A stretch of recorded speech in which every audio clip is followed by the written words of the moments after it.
எல்லாருக்கும் வணக்கம். எப்பொருள் யார் யார் வாய் கேட்பினும் அப்பொருள் மெய்ப்பொருள் காண்பது அறிவு. என்னடா சம்மந்தமே இல்லாமல் திருக்குறள் சொல்கிறாங்களேன்னு பார்க்குறீங்களா? ஓகே, காரணம் இருக்குது. ஸோ இந்த வீடியோ மட்டும் பார்த்துட்டு வாங்க. இங்க உள்ள மாடுகள் எதையுமே கட்டுறதுல நீங்க பாக்குற மாதிரி எல்லாமே ஃப்ரீ ரேஞ்ச் கவுஸ். இங்க உள்ள மாடுகளுக்கு எப்ப தண்ணி தேவைனாலும் ஃப்ரீயா நடந்து வந்து இங்க உள்ள தண்ணி தொட்டிகள்ல தாராளமா தண்ணி குடிச்சுக்கலாம். அடுத்த முக்கியமான விஷயம், எல்லா மாடுகளுக்குமே அதுக்கு கம்ஃபர்ட்டுக்காக கவ் மேட் போட்டிருக்காங்க. விஷயம் பாத்தீங்கன்னா மாடுகளுக்கு ரொம்ப கம்ஃபர்டபுளா ஸ்ட்ரெஸ் ஃப்ரீயான என்வரன்மெண்ட். எந்த மாடுகளுக்குமே மூக்கு கேர் இருக்காது, நீங்க பார்க்கலாம். எங்கேயுமே அதுக்கு மூக்கு கேர் இல்லாம ரொம்ப ஃப்ரீயா இருக்கு. இன்னொரு முக்கியமான விஷயம், ஃபுல் ஷெட்டுமே நல்ல. நீங்க அந்த வீடியோ பார்த்துருப்பீங்க. ஸோ அதில் ஒன்று மட்டும் நம்ம மிஸ் பண்ணியிருப்போம். அதில் ஒரு அயன் ராட் இருந்ததா.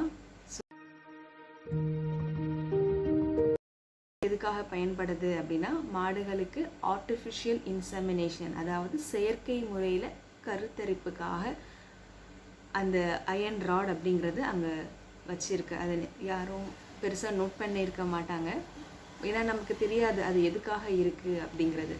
பட் அது அந்த எக்யூப்மெண்ட் இருக்கிறதே ஆர்டிஃபிஷியல் இன்செமினேஷன், செயற்கை முறையில் கருத்தரிப்பு மாடுகளுக்கு செய்கிறதுக்காக. அதனால் எவ்வளோ அது துன்புறுத்தப்படுது, எவ்வளோ அதுக்கு பெயின்ஃபுல்லாக இருக்குது அப்படிங்கிறது நம்மளால் அதை ஃபீல் பண்ண முடியாது.